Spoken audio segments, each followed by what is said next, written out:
पढ़ाई के लिए जैसे जेई वगैरह एग्ज़ाम की तैयारी की, तो वो तैयारी करने के बाद फिर मुंबई गए, आईटी मुंबई, एरोस्पेस इंजीनियरिंग। ब्रह्म ज्ञान की प्राप्ति तो विराट कोहली की भी हो सकती है, वो बिना अपनी चित्त की मेमोरी को यूज़ करके एक शॉट खेल के दिखा दे। रज्जो, तू आज काम पे भी नहीं आई? आज मन्नू की स्कूल की बस लग गई है ना, इसलिए इसको छोड़ने आई थी। स्कूल की बस? पर तेरा मनु तो सरकारी स्कूल में पढ़ता है ना? हाँ जी दीदी, अब सरकारी स्कूलों में 200 बसें चल पड़ेंगी, जिसका फायदा मेरे मन्नू जैसे 10,000 बच्चों को होगा। ਸਰਕਾਰੀ ਸਕੂਲਾਂ ਨੂੰ ਵੀ ਬਹੁਤ ਸ਼ਾਨਦਾਰ ਬੱਸਾਂ ਅਸੀਂ ਦੇਵਾਂਗੇ। ਪਹਿਲੇ ਬੈਚ ਵਾਸਤੇ 20,000 ਬੱਚੇ ਦਾ ਅਸੀਂ ਪ੍ਰਬੰਧ ਕਰ ਰਹੇ ਹਾਂ। जैसे ही सवाल पहले मुझसे कुछ पूछा था ना, कहाँ से आए हो, तो उसको बहुत सारे जवाब देता था। कभी बोलता था कैलाश से आया हूँ, कभी बोलता था मैं कुंड से आया हूँ, कभी बोलता था यहाँ से आया हूँ। बट फिर मुझे समझ में आया कि जो आप जो पूछ रहे हो उसके हिसाब से तो ये पूछ रहे हैं कि हाँ अभी इस शरीर का जन्म कहाँ से हुआ है। तो हाँ, उसका वो तो हरियाणा में जन्म है मेरा, हरियाणा में झज्जर जो ज़िला है। तो स्कूलिंग वगैरह वहाँ से हुई। फिर उसके बाद पढ़ाई के लिए जैसे जेई वगैरह एग्ज़ाम की तैयारी की, तो तैयारी करने के बाद फिर मुंबई गए, IT Mumbai, aerospace engineering. Aerospace engineering के बाद वही उसको ऐसे समझ में आया कि ये आधा अधूरा ही है, कि इससे तुमको क्या मिलेगा। मतलब ठीक है, पैसे तो मिल जाएंगे, बट वो क्या तुम वो वाली चीज़ पूरी लाइफ भर कर सकते हो क्या सेम। अब वो लाइफ भर यदि नहीं कर सकते हो, मतलब तुम उब जाओगे उस चीज़ से। तो मेरे को वैसा चाहिए था, लाइक पूरा जॉब, लाइक हाँ ऐसी चीज़ मुझे मिल जाए जो मैं करता रहूँ, बस मज़ा आता रहे, लाइफ चली जाए पूरी है। और उसकी खोज में तुम निकलते गए, फिर जैसे मीनिंग ऑफ लाइफ तुम ढूंढते रहते हो, यार ये लाइफ का मतलब क्या है, मुझे क्या करना चाहिए। आगे बढ़ते जाते हो, आगे बढ़ते जाते हो। उसमें बहुत सारे ऐसे रास्ते आए, बहुत सारी चीज़ें हुई बीच बीच में, यहाँ वहाँ मोड़ आए बहुत सारे। धीरे धीरे आके फिर तुमको वही फाइनली वही तुम वैसे ही देखते हो कि जो होना होता है वो वैसे ही होता है। तो वैसे ही हुआ, सत्य तक पहुँचा मैं जैसे भी पहुँचा। लड़खड़ा के भटक भटक के। फिर उसके बाद अभी तो जैसे फिर उसको समझ में आया कि अभी जो भारत का जितना भी ये वैदिक जो ज्ञान बोलते हैं या पुराना जो संस्कृति ज्ञान बोलते हैं, वो सारा का सारा उसी के ऊपर डिपेंडेंट है। मतलब अपने जितने भी हैं ये नाट्य शास्त्र या जो भी बनाए गए हैं, वो सब आध्यात्म को केंद्र बिंदु लेके बनाए गए हैं। सब राग जो डिज़ाइन हुए हैं, म्यूज़िक से लेके परफॉर्मेंस से लेके, फिर रहन सहन से लेके, फिर जो जो परिवार का जो विधि है, शादी का विधि है, संस्कार जो होते हैं बच्चों के सारे ये उस चीज़ को केंद्र बिंदु लेके डिज़ाइन किए गए हैं। पूरा सिस्टम जो पूरा जो जैसे आश्रम की व्यवस्था थी पहले कि हाँ ब्रह्मचार्य आश्रम होगा, गृहस्थ आश्रम होगा, तो वो पूरा वैसे ही उन्होंने बनाया है कि अब इस माया में तुम कैसे डिज़ाइन करो कि वो आध्यात्म वाला जो कनेक्शन है वो बना रहे, कि लोग खो ना जाए ज़्यादा। क्योंकि माया को तुम हटा नहीं सकते हो, क्योंकि वो माया बनी हुई इसलिए एंजॉय करने के लिए, उसको जीने के लिए। बट वो यदि कनेक्शन टूट जाएगा, जो कि अभी काफ़ी टूटा हुआ है, अभी लोगों को वही लगता है कि ये सब अलग अलग है। अलग अलग नहीं है, वही की चीज़ है वो। ऐसे क्या कैसा अध्यात्म है और कौन सी चीज़ें जिसने आपको ट्रिगर किया अध्यात्म इस स्पिरिचुअलिटी को? ऐसा तो कुछ नहीं है ना जिसने ट्रिगर किया स्पेसिफिकली, लाइक अलग अलग थे चीज़ें जो अलग अलग मोमेंट के लिए ट्रिगर करते गए। आध्यात्म की अब अध्यात्म में जाना है, क्या हुआ ऐसा?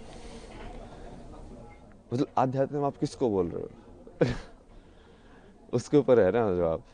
अब यदि तुम वैसे देखो तो किसी चीज़ सवाल के बारे में सोचना, बैठ के चिंतन करना, वो भी आध्यात्म ही है। चाहे मैंने कुछ भी पढ़ा हो या नहीं पढ़ा हो, शंकराचार्य को पढ़ा नहीं हो, विवेकानंद को पढ़ा नहीं पढ़ा हो, यदि मैं अपने में ही बैठ के सोच रहा हूँ, बैठ के जैसे रमना महर्षि थे, उनके दिमाग में एक दिन ये ख्याल आया कि ये मौत क्या होती है।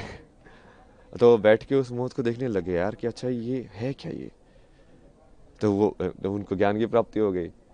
अब आप क्या बोलोगे, क्या ट्रिगर था उसका, वो क्या जरूरी थी? कुछ जरूरी नहीं थी। क्योंकि वो करने वाला तो अब वो अध्यात्म से रिलेटेड थे क्या नहीं थे, नहीं उन्होंने तो ऐसा कोई वो साधना नहीं की, कुछ संन्यास नहीं लिया, कुछ नहीं किया। तो उसमें भी वही है कि आप उस चीज़ को अलग करके देखोगे कि हाँ अध्यात्म में आ गए हो, ऐसा कुछ नहीं है। जो भी इंसान ईमानदारी से सवाल करता है, मतलब सत्यनिष्ठा के साथ कि हाँ अब मुझे इस चीज़ को जानना ही है, चाहे वो मैथमेटिक्स हो, चाहे वो कोई फिजिसिस्ट हो, चाहे कोई कैसा भी साइंटिस्ट हो, वो बोलेगा कि नहीं नहीं मुझे इस पूरे सत्य को जानना है, तो वो वही चीज़ में पहुंचेगा फाइनली। महाराज जी ऐसी कौन सी चीज़ है आज की पीढ़ी का जो आध्यात्म से एक अलग वो होता जा रहा है, उसको लेकर के क्या कहेंगे, क्या दृष्टिकोण है आध्यात्म का? क्या चीज़ है जो इस पीढ़ी को अध्यात्म से अलग कर रही है? और दृष्टिकोण क्या होना चाहिए? दृष्टिकोण तो यही होना चाहिए कि ये सब उसी के ऊपर ही बेस है, कि जो बेस है वो आध्यात्म ही है। जो जिस चीज़ को तुम जहाँ पे हम जी रहे हैं उस ज़िंदगी में यदि तुम्हारे पास यही सवाल नहीं आया कि मृत्यु के बाद क्या होना है मेरा, और ये मैं जन्म से पहले क्या था, मैं कुछ था कि नहीं था, तो इस सवाल के बारे में तो सोचोगे ना। बुद्ध को यही तो सवाल आए थे चार, लाइक ये बूढ़ा क्यों होता है, ये इंसान मरने के बाद क्या होता है, ये मृत्यु क्या होती है। अब आप सोच के देखो मृत्यु क्या होती है। अब आप सोचोगे, चिंतन करोगे, आपको समझ में आएगा यार इसका जवाब कहाँ मिलेगा। फिर आप ढूंढोगे कि अच्छा तू दे सकता है इसका जवाब, तू दे सकता है इसका जवाब। मान लो सेटिस्फाई हुआ, आपको समझ में आया कि हाँ ये जवाब है, नहीं तो जो आप उसको जो पद्धति है उसको फॉलो करोगे कि हाँ अच्छा इसको ऐसे जवाब इसका पाया जा सकता है। तो उसके वही बहुत सारे तरीके हैं, बट वो हर चीज़ वही से रिलेटेड है। आप सेम चीज़ लाइक क्रिया योगा में मैंने लोगों का एग्जाम्पल भी दिया ना कि ब्रह्म ज्ञान की प्राप्ति विराट कोहली की भी हो सकती है। वो बिना अपनी चित्त की मेमोरी को यूज़ करके एक शॉट खेल के दिखा दे, सिर्फ उस मोमेंट में रह के, कि उस टाइम पे उसको मसल मेमोरी यूज़ नहीं कर रहा है वो, कि हाँ ऐसे बोला ही तो मुझे ऐसे शॉट खेलना है, क्योंकि जनरली मसल मेमोरी यूज़ करते हैं, रिफ्लेक्स में होता है सब कुछ।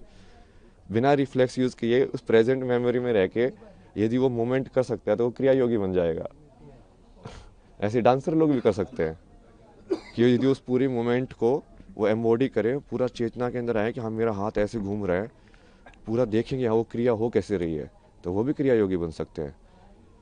तो ये कोई ऐसा नहीं है ना कि वो असली ज़िंदगी से सेपरेट है, ये एक ही चीज़ है। वो बस आप कितनी डेप्थ में उसको देखना चाहते हो उसके ऊपर है।